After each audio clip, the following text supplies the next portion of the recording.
빙크스는 야마토를 순식간에 쓰러뜨린 뒤 마침내 판게아성에 복귀하였고, 빙크스는 무너져 내린 판게아성을 바라보며 말이 좋아도 결국 무너져 내리는 건가, 밀짚모자 루피 적이지만 인정할 수밖에 없군. 가히 역대 최강의 해적이라고 불릴만한 남자야. 하지만 그분이 본격적으로 나서기 시작한 것으로 보아 객기도 여기까지가 끝일 것이다 라고 말한 뒤 우선은 상대를 붙잡아두기 위하여 곧바로 구속의 방으로 향합니다. 그리고 빙크스는 구속의 방으로 향하던 와중에 루피와 상대를 마주하게 되었고, 루피는 이미 풀려난 상태였습니다. 또한 상대 키드 로우도 풀려난 상태였고, 로우와 키드도 다른 곳으로 향한 상태였습니다. 한편 루피는 빙크스를 샹크스라고 착각하며 샹크스도 말이 좋아해 온 거야 라고 말하며 빙크스에게 안기를 하였지만, 상대는 이미 빙크스를 본 적이 있었으며 느껴지는 기운이 빙크스의 기운이었기에 어이 루피 멈춰, 저놈은 샹크스가 아니라고 라고 소리쳤지만 이미 루피는 빙크스에게로 향한 뒤였습니다. 그리고 빙크스는 나를 그놈으로 착각하는 녀석들이 많군 라고 말한 뒤 곧바로 참격과 폐양색 패기를 동시에 방출시키며 루피를 멀리 날려버리는데 성공하였고, 루피는 충격을 입으며 벽에 처박혀버립니다. 그리고 루피는 당황하는 듯한 표정을 지었지만 상대가 차분하게 설명을 이어가며 저 녀석은 샹크스가 아니야 루피, 세계정부의 고위 관계자 중 한 명인데 내가 붙잡혔을 때 저놈과 마주하였다. 아마 샹크스의 쌍둥이 혹은 형제이겠지 라고 말했고, 루피는 믿을 수 없어, 악마의 열매 능력도 아니고 정말 순수하게 얼굴이 똑같은 거잖아 라고 말했고, 빙크스는 그야 쌍둥이라면 당연한 거잖냐 라고 말하며 웃음을 지었고, 상디는 샹크스 역시 피거랜드 가문의 남자, 그의 형제라면 최소 신의 기사단 혹은 더 상위 레벨의 고위층일지도 모르지 라고 말하며 빙크스를 경계하는 듯한 모습을 보입니다. 그리고 빙크스는 매우 긴장하며 해적왕 하나로도 숨이 턱 막히는데 검은 다리까지, 이거 원 오늘 죽을지도 모르겠어 라고 생각합니다. 하지만 그 순간 루피가 상대를 막아서며 상디 저놈은 내가 맡을게, 너는 조로를 찾아줘, 샹크스를 사칭하는 놈을 좌시할 순 없어 라고 말했고, 루피의 목소리는 매우 차분하게 깔려있었고, 상대는 흠칫하며 좋다, 선장 명령이라면 마리모 녀석은 내가 되찾아오마, 걱정 마라 라고 하는 뒤 곧바로 조로를 찾기 위해 떠나갔고, 루피와 빙크스는 대치하게 됩니다.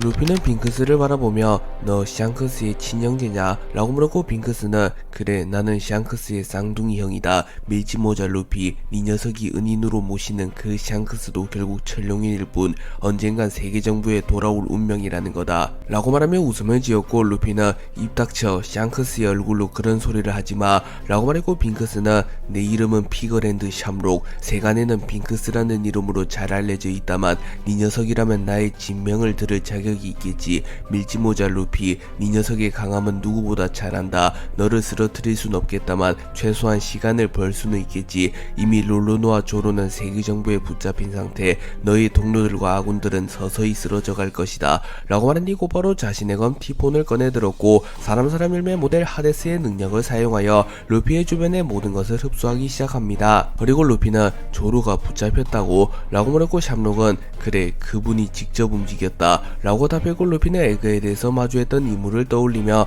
분하지만 이무 정도의 강자라며 조로를 잡는 것이 불가능하지만은 않음을 인정합니다. 그리고 루피는 결의를 다지며 샹크스의 얼굴을 한 이 녀석을 쓰러뜨릴 수밖에 없겠군. 오늘 조로를 구하고 이무라는 녀석을 쓰러뜨려 세계정부를 무너뜨린다 라고 말했고, 샴록은 좋은 기계로군 몽키디 루피, 어디 내게 보여봐라, 네가 예언의 그 전사라는 것을 이라고 소리쳤고, 샴록과 루피의 대결이 시작됩니다.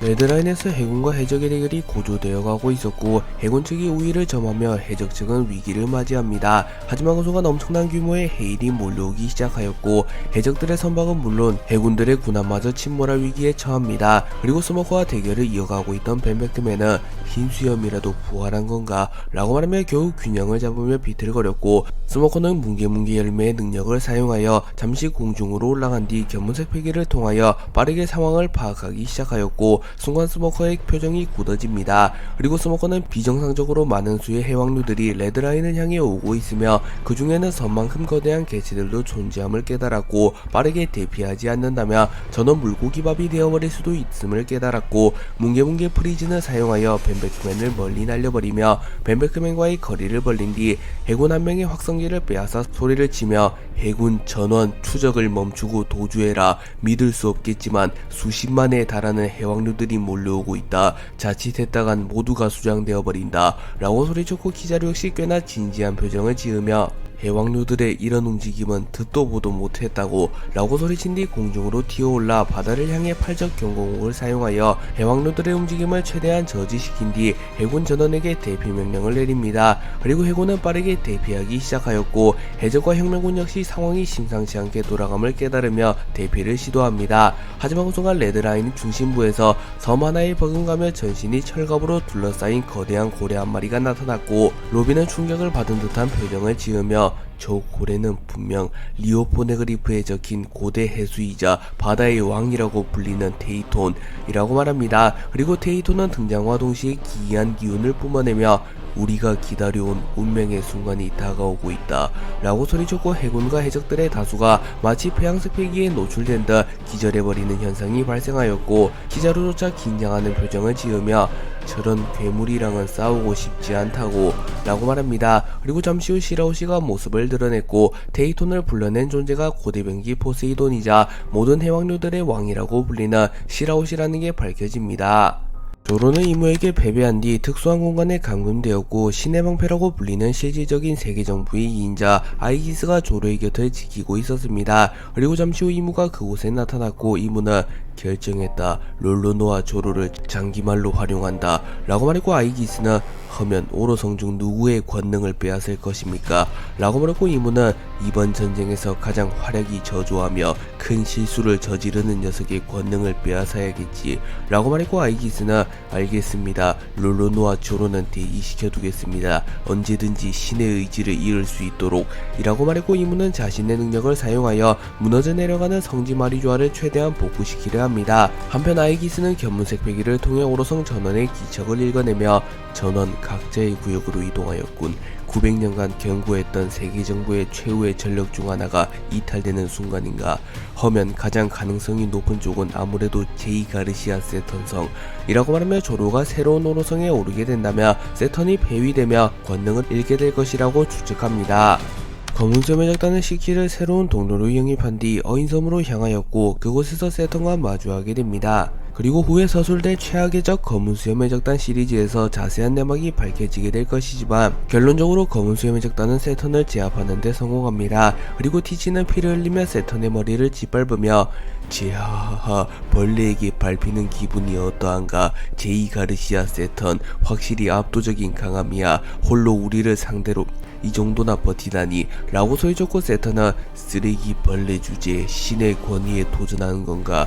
아오키지 해군을 탈퇴하는 것도 모자라 세계정부의 최고위층을 능멸하다니 라고 소리쳤고 아오키지는 미안하게 되었수다. 하지만 이것이 내가 가려는 길인데 어쩌겠습니까 라고 말했고 시키는 웃음을 지으며 로저도 아니고 록스도 아니고 이런 애송이 녀석과 뜻을 함께하게 될지 몰랐는데 오로성을 무너뜨리다니 기분 째지는구만 이라고 말했고 티치는 제하하하 제이 가르시아 세턴 이 녀석은 나와 마찬가지로 두 개의 능력을 다룰 수 있다. 하지만 나와 차이가 있다면 나는 두 능력 모두 악마 일매의 힘을 기반으로 한 것. 하지만 이 녀석이 규기의 능력을 초월적인 존재로부터 하사받은 특수한 권능을 기반으로 한 능력이자 고유의 능력이기에 악마 일매와는 엄연히 다르다. 즉 나의 어둠의 힘을 이용한다면 너의 권능을 회수할 수 있다는 뜻이겠지 라고 말한 뒤 곧바로 검은 천을 덮어 마치 흰수염에게 그랬던 것처럼 세턴의 능력을 회수하려 합니다. 그리고 티치는 세턴의 특수한 권능을 흡수하는 데 성공했고 이전과는 차원이 다른 회복력을 가지게 되었으며 전반적인 신체 능력이 크게 상승합니다. 그리고 세턴은 권능을 흡수당했기에 몸이 타들어가기 시작했고 이무 역시 즉시 세턴의 권능이 소실되었음을 파악합니다. 그리고 티치는 자신의 힘을 느끼며 제하하하 악마의 열매를 2개 먹었을 때와는 또 다른 느낌이군. 그야말로 천하무적이 된 기분이야 라고 소리쳤고 세턴은 이 녀석이 감당할 수 있는 힘이 아니다. 그분도 이 상황을 알고 계실 것. 세계정부의 보복이 두렵지도 않는가 라고 소리쳤고 티치는 제하하하 그런 것이 두려웠다면 세계를 품겠다는 꿈을 가질 리가 없잖냐. 귀족이라니 마지막 기운을 갖춰드리지. 어차피 권능을 빼앗긴 이놈은 가치가 없으니 말이야. 어인섬에서 대대로 전해지는 그 보물도 얻었고 말이야. 우리의 목표는 세계 최강이라고 불렸던 남자를 부활시키는 것이다 라고 말한 뒤 곧바로 어인섬에서 떠나갔고 잠시 후 세턴의 앞에 누군가가 나타납니다.